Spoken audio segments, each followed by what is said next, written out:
UGC UGC UGC खेल समझिए आखिर यूजीसी है क्या। आज मैं मार्केट गया हुआ था और एक मेरा दोस्त जो था, मार्केट में ही उसका घर द्वार है, दुकान है। उसने मुझसे पूछ दिया कि पत्रकार साहब ये यूजीसी क्या है। मैं कुछ देर तक सहमा, फिर बोल पड़ा। मैंने कहा कि जो यूजीसी आप सोशल मीडिया पर देख रहे हैं, कुछ बहुजन पत्रकार को देख रहे हैं, कुछ मेन स्ट्रीम मीडिया के पत्रकार को देख रहे हैं, कुछ लोग सरकार की तरफ से बैटिंग कर रहे हैं, कुछ लोग समाज की तरफ से बैटिंग कर रहे हैं, कुछ लोग जो SC ST OBC की तरफ से बैटिंग कर रहे हैं, कुछ लोग जनरल फॉरवर्ड की तरफ से बैटिंग कर रहे हैं। आखिर यूजीसी है क्या। यूजीसी का सीधा सीधा मतलब जानिए कि जो कॉलेज यूनिवर्सिटी में जो बच्चे जाते हैं उनके साथ एक भेदभाव होता है। भेदभाव किस आधार पे होता है? जात, धर्म और लिंग, जन्म स्थान के आधार पे यही भेदभाव होता है। आप किस जात के हैं, आप कहाँ आपका जन्म स्थान कहाँ है, आप यूपी के हैं कि बिहार के हैं, बिहार के हैं तो बिहरिया, यूपी के हैं तो यूपी वाला। अब तो बाबा की नगरी हो गई है। महाराष्ट्र में आप लोगों ने देखा जैसे बोली भाषा के नाम पे विवाद छिड़ा हुआ था। वैसे कॉलेज यूनिवर्सिटी में जो है वहाँ पे भी जात, धर्म, मजहब, मजहब मतलब धर्म, कम्युनिटी, आप किस रिलीजन से बिलोंग करते हैं उसके नाम पे भेदभाव होता है। ये वर्ण व्यवस्था का एक बहुत बड़ा कुप्रथा है। ये वर्ण व्यवस्था तब तक इस देश में रहेगी, क्योंकि वर्ण व्यवस्था को हम देखें तो संविधान में भी कहीं ना कहीं वो झलकती है। वर्ण व्यवस्था में ब्राह्मण, क्षत्रिय, वैश्य, शूद्र। वैसे इस संविधान में हमारा जो संवैधानिक नाम है SC ST OBC और जनरल। अब सोचिए कि यूजीसी का विरोध कौन कर रहा है? जनरल। क्यों कर रहा है? वो कर इसलिए रहा है, उसका कहना भी ठीक है कि अगर कोई मुझ पे आरोप लगा रहा है कि ये हमारे साथ कोई भेदभाव किए हैं, चाहे जात के नाम पे चाहे लिंग के नाम पे, अगर ये आरोप गलत होता है तो आरोपकर्ता को क्या सजा नहीं मिलेगी? जेन्युइन मांग है, इसमें कोई लाग लपेट नहीं है। इसके लिए मैं भी सहमत हूं। अगर मैं गलत कर रहा हूं तो भाई हमको सजा मिलनी चाहिए। अगर मैं नहीं गलत कर रहा हूं उसके बाद भी मुझे अगर सजा दी जाए किसी के कहने पे, तो ये गलत है। अब सवाल आता है कि यार ये जो असमानता फैला हुआ है, समानता की जो लड़ाई चल रही है, वो कहां तक है? क्या सिर्फ कॉलेज यूनिवर्सिटी को आप लोग देख रहे हैं? कभी गांव के तरफ भी आइए साहब, हम गांव में दिखाएं आपको असमानता कहाँ है। आज जो लोग सपोर्ट कर रहे हैं, देखिए हो सकता है कि आप लोग हमारी बातों से सहमत असहमत हो सकते हैं। ये मेरा व्यक्तिगत विचार नहीं है, मैंने जो देखा है उसी को मैं कहूंगा। मैं एक पत्रकार हूं और पत्रकार के साथ साथ मैं एक सोशल एक्टिविस्ट भी हूं, सोशल कार्यकर्ता हूं। मैं समाज में जाता हूं, देखता हूं कौन किसके साथ भेदभाव कर रहा है। मैं आपको एक छोटी सी घटना बता रहा हूं। मैं इससे पहले भी देखता था, लेकिन मैं अभी कुछ दिनों से गांव में हूं और मैं देख रहा हूं। आप जानते हैं गांव में एक कम्युनिटी होती है जिसे डोम कम्युनिटी कहा जाता है। जो डोम आदिवासी होते हैं, जनजाति होती है, वो सड़कों पे निवास करती है। उनके पास ना तो जमीन है, ना तो खेत खलियान है, और ना एक पक्का मकान है। पक्का मकान तो छोड़िए साहब, एक झोपड़ी वाला भी मकान नहीं है। लेकिन है वो भी इंसान। एक दलित के घर, जिनके यहाँ थोड़ा सा एक मकान है, थोड़ा सा खेत बाड़ी है, खेत नहीं है तो भी एक मकान है। जब उनके यहाँ कोई किसी का देहांत होता है, किसी बुजुर्ग व्यक्ति का, तो लोग खाना के लिए निमंत्रण करता है। दलित समाज मतलब ओबीसी की मैं बात कर रहा हूँ। मैं खास करके ओबीसी को ज़्यादा देखा है करीब से। वो भी दलित ही है लेकिन अपने आप को सवर्ण मानता है। खैर जो भी है, वो जब तक नहीं मानेगा तब तक उसकी उन्नति कुछ होने वाली है नहीं। मैंने देखा है कि उस कम्युनिटी को लोग जाके निमंत्रण देते हैं कि आज आपको हमारे घर आना है भोजन करने के लिए। और वो जब कम्युनिटी अपने परिवार सहित उनके दरवाजे पे पहुंचती है तो आप जानते हैं उनके साथ कैसा ट्रीट किया जाता है। उनको कहा जाता है कि जल्दी जल्दी बैठ नीचे, और वो जल्दी जल्दी बैठता है, जहां पाता है वहीं पसर जाता है। उनके लिए वही मैट होता है जिस पे लोग चलते हैं, पानी गिराते हैं, थूकते हैं। उनको कोई दूसरा बोरा तक नहीं दिया जाता है बैठने के लिए।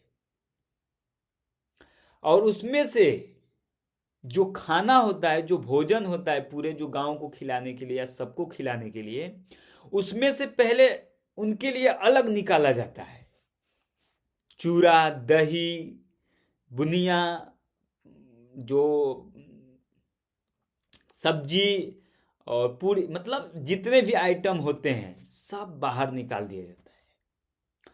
और ये हिदायत के साथ कहा जाता है कि भाई इतने में ही खत्म कर देना है, या तो उनका पेट भरे तो भला, न पेट भरे तो भला, या अगर एक्स्ट्रा हो रहा है तो दे दो, बांध के ले जाएंगे। कितना बड़ा अपमान होता है। करने वाला कौन है? ओबीसी है। ओबीसी में बहुत जाति है, 3743 जातियां, और ये सब करते हैं। और वही ब्राह्मण समाज जब आता है खाने के लिए, निमंत्रण दिया जाता है, उनके लिए एक बड़ा बढ़िया व्यवस्था, नया चादर, पकवान का एकदम पूरा मतलब चलता है। ऊपर से उनको कुछ दान दक्षिणा, उसके बाद से उनके साथ उनके पैरों में पड़ के चरण बंदन किया जाता है। दोनों इंसान हैं, एक के सामने डोम है, एक के सामने ब्राह्मण है। करने वाला कौन है? ओबीसी। तुम्हें वहां समानता नहीं दिखाई देता है, वहां भेदभाव तुम्हें नहीं, वहां अपमान नहीं दिखाई देता है। तुम कॉलेज यूनिवर्सिटी में गए हो जहां हम लोग पहुंच न पाए, हम क्या पूरा समाज न पहुंच पाए, गिने चुने लोग पहुंचते हो, और तुम्हारे साथ वहां कोई थोड़ा सा डिस्क्रिमिनेशन कर दे तो तुम कह रहे हो कि मेरे साथ भेदभाव होता है। और तुम भेदभाव कह रहे हो तो वो नहीं दिख रहा है। तुम्हारे साथ संवर्ण समाज क्या कह देगा? तुम किस जात के हो, कहां से आए हो, क्या लिंग है तुम्हारी, तो तुमको भेदभाव दिख गया। और तुम उसी कॉलेज यूनिवर्सिटी से पढ़ के आते हो और गांव में मुंह मराते हो, बदनाम करते हो लोगों को, अपने आप को कहो कि मैं कॉलेज से आया हूं पढ़ के, मैं यूनिवर्सिटी से पढ़ के आया हूं, मैं सबसे ज्यादा विद्वान हुई बीच में, और उसके बाद से तुम वो जो नमक हरामी करते हो, उसका कौन इलाज होगा? उसके लिए कौन से कानून पास किए जाएं? तुम बताओ हमें। ये बात तुमको समझ में नहीं आ रही है? बात यूजीसी की मैं गलत नहीं कह रहा हूं, मैं कह रहा हूं ऐतिहासिक जिनके ऊपर शोषण, जुल्म, अत्याचार होता है, इतिहास को देखते हुए कानून बनता है, ये बात सत्य है। शेड्यूल कास्ट, शेड्यूल ट्राइब के साथ डिस्क्रिमिनेशन हुआ, कानून बना, उनके लिए पहले से कानून है। ओबीसी को जब ये उस प्रावधान में ओबीसी को जब डाल दिया गया है, उसके लिए ये लोग सड़कों पे आंदोलन कर रहे हैं। पहले खुद को देखना पड़ेगा, अपने अंदर समानता लाना पड़ेगा, तब दूसरों से समानता का अधिकार भी मिलेगा, तब दूसरे से उम्मीद किया जा सकता है। तुम्हारे अंदर तो समानता है नहीं, तुम्हारे अंदर तो कोई विचारधारा है नहीं, तुम्हारे अंदर तो इंसानियत है नहीं, और तुमको चाहिए समानता। दोहरी राजनीति नहीं चलेगी भैया। पहले गांव स्तर से इस कुप्रथा को खत्म कीजिए। आप सबको समानता की नजरों से देखिए, तब जाके आप मांग कीजिए कि हाँ समानता चाहिए। कौन लोग कॉलेज यूनिवर्सिटी में जाते हैं? कुछ गिने चुने लोग जाते हैं, सब लोग तो जाते नहीं हैं। अरे भाई, इस देश के 80 करोड़ लोग जब लाइन में लगे हुए हैं राशन के, तो लोग कॉलेज यूनिवर्सिटी में जाएंगे? और राशन किसको मिलता है? जिसके यहाँ कोई नौकरी ना हो, जिसके यहाँ 4 व्हीलर ना हो, उसको ना राशन मिलता है। जिसके यहाँ 4 व्हीलर नहीं है, जिसके यहाँ नौकरी नहीं है, जो मजदूर है, मेहनत कश काम करता है, शोषित है, वो कॉलेज यूनिवर्सिटी में पहुंच जाएगा? सोचना पड़ेगा इस बात को। हमारे यहाँ एक महाविद्यालय है, उस महाविद्यालय में एक भी SC और ST का प्रोफेसर नहीं है। 22.5% आरक्षण मिला है, एक भी नहीं है प्रोफेसर। तो ये जनरल समाज को भी समझना पड़ेगा कि भाई, जो कानून बनते हैं वो सिर्फ किताबों तक, पेज तक, पन्नों तक ही रह जाते हैं, धरातल पे नहीं दिखते हैं। तो इसके लिए आप लोग बिल्कुल सरकारी संपत्ति को नुकसान मत कीजिएगा। आप लोग आंदोलन कीजिए, कराइए बिल वापस, लेकिन सरकारी संपत्ति को आप लोग नुकसान मत पहुंचाइएगा। आप लोगों ने एक बार अरबों खरबों की सरकारी संपत्ति तहस नहस नष्ट कर दी, याद है आप लोग? मंडल कमीशन, जब पिछड़ों को 27% आरक्षण दिया गया, तो आप लोगों ने देश की अरबों की संपत्ति को नष्ट कर दिया था। ये बात याद रखिए। थोड़ा दिल बड़ा कीजिए आप लोग भी। 10% जब आप लोग को आरक्षण मिला, जनरल को इकोनॉमी वीकर सेक्शन EWS जब मिला, तो कोई सड़कों पे नहीं आया था। 1 रुपये का माचिस भी लेकर कोई नहीं गया था बाढ़ में।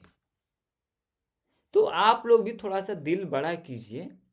अगर वो कानून आया है तो रहने दीजिए। जब आप किसी के साथ भेदभाव नहीं करेंगे, तो जाहिर सी बात है कि वो आपके साथ कोई भेदभाव नहीं, कोई आरोप नहीं लगाएगा। और इतिहास गवाह है। आप देखिए, 27% जब आरक्षण मिला, आपने नुकसान की अरबों की संपत्ति। 10% जब आपको आरक्षण मिला, कोई चूं तक नहीं कहा।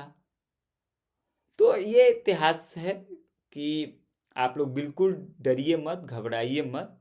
कोई अनर्गल आप लोग पर आरोप नहीं लगाएगा कि आप हमारे साथ डिस्क्रिमिनेशन कर रहे हैं जाति, धर्म, लिंग के आधार पे। तो बिल्कुल घबराने की जरूरत नहीं है।